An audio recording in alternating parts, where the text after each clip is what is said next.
Let's continue our discussion on gradient descent, and in this video, we will learn about implementing gradient descent in Python. By the end of this video, you will be able to implement gradient descent in Python. Now that we understand the nuances of the gradient descent, we will move forward to implementing it.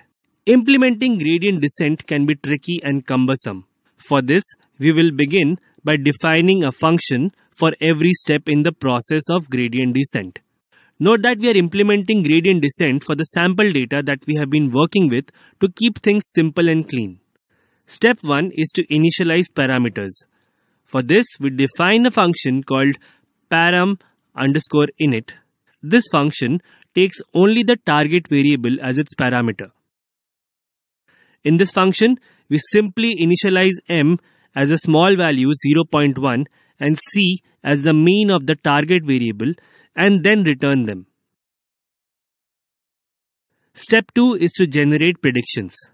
For this, we will define a function called generate_predictions, which will take slope m, intercept c, and independent variable x.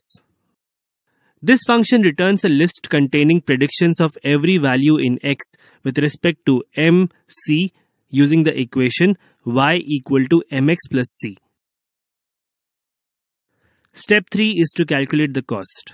For this, we define a function compute_cost. As we know, cost is nothing but the mean squared error between the predicted and the actuals. Step 4 is to update parameters. As you can remember, this step is carried out in two parts: calculating the gradients and using the gradients to update the parameters m and c. So let's start by the calculation of the gradients gm and gc as per the formula we discussed earlier.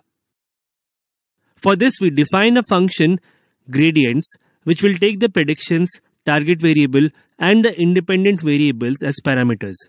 The function simply computes the values of the gradients when given the values of all the variables. Next, we look at updating the parameters using gradients. For this, we will define a function called param_update, which will take m, c, and gradients corresponding to them.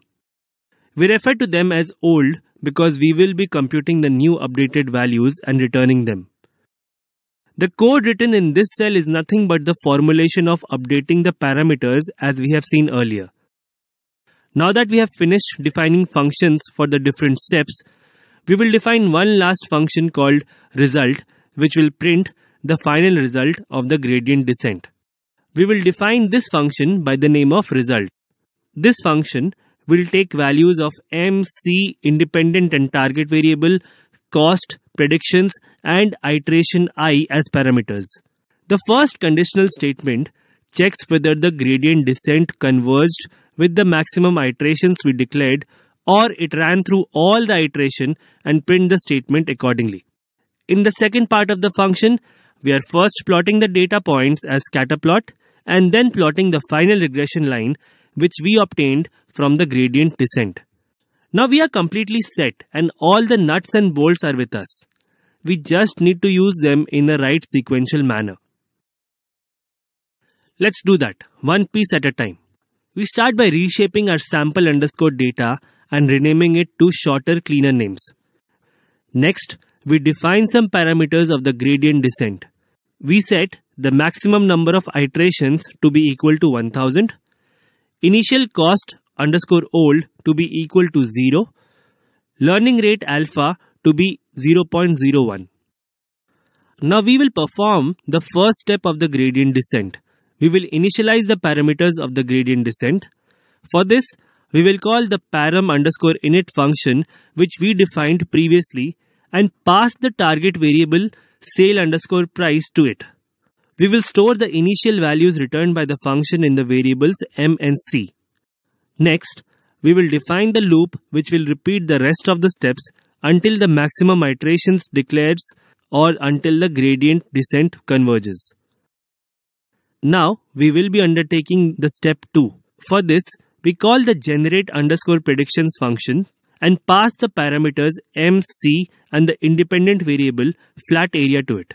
This function generates the predictions by using the equation y equal to mx plus c. We store the list of predictions returned into the variable predictions. The third step would be to calculate the cost of the model with parameters m and c. For this, we call the compute_cost function and we pass the predictions generated by the model and the target variable sale price. Now, if you recall, this function returns the mean square error of the model, and we will store this value returned into a variable called cost_new. Previously, we talked about how to stop the gradient descent. For that, we define a conditional statement which checks the absolute difference between the cost_old and the cost_new. If the difference is less than 10 raised to the power minus 7, which is very low, then there is no point in continuing the gradient descent as the changes in the parameters are negligibly small. If the condition is true, we simply break the loop by using the break statement. Now that we have checked that the gradient descent has not converged, we calculate the gradients with respect to m and c. For this, we will use the function gradients. We will pass the predictions, target variable and the independent variables. The values returned by the function will be stored in the variables gm and gc. Now that we have calculated the gradients, we will now carry out the final step of calculating the gradients. For this, we will call the function param_update and pass MC, GM, GC learning rate as its parameters. The function will return the updated values of M and C, which we will store into their respective variables. Now that we have completed all the steps of the gradient descent, we would like to see how the gradient descent works upon reducing the cost function and gradually updating the parameters M and C. For this, we simply define a conditional statement which will print the gradient descent report for every 20 iterations. At last, we update the value of the cost_old to that of cost_new. We maintain the cost_old variable to keep track whether the gradient descent has converged or not. And with this, we finally end our loop of calling the different steps of the gradient descent. At the very end, we simply print the final results by using the results function. So finally, our last cell looks like as shown on the screen. So let's run this cell and watch gradient descent in action. Something is definitely wrong. If you would notice, the values of M, C and cost are very large in magnitude, especially the value of cost is tending to infinite. This is not the result we expected. What do you think might have happened? This problem arises when we do not scale our data. Due to the large magnitude of the values, the cost generated by the model explodes in magnitude. To counter this, let's scale the dataset. Note that I am scaling the dataset using the standard scaler class right before we run the gradient descent. So let's run this cell again.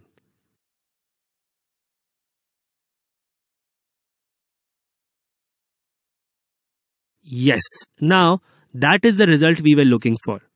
We can clearly see the cost decreasing every 20 iterations, and we can also observe the values of M and C gradually converging to their optimal values, and the cost is also being gradually reduced.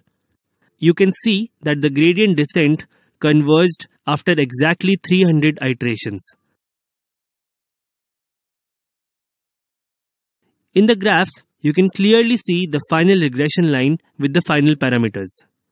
Now, I would suggest you to play around with the values of learning rate alpha and the max_iter values and observe how they affect the regression line and the convergence of the gradient descent. You can download the notebook from the helper text below. So let's wrap up this tutorial considering that now we are able to explain the gradient descent both intuitively and mathematically, as well as can implement it in Python. We will be looking at the assumptions of linear regression up next.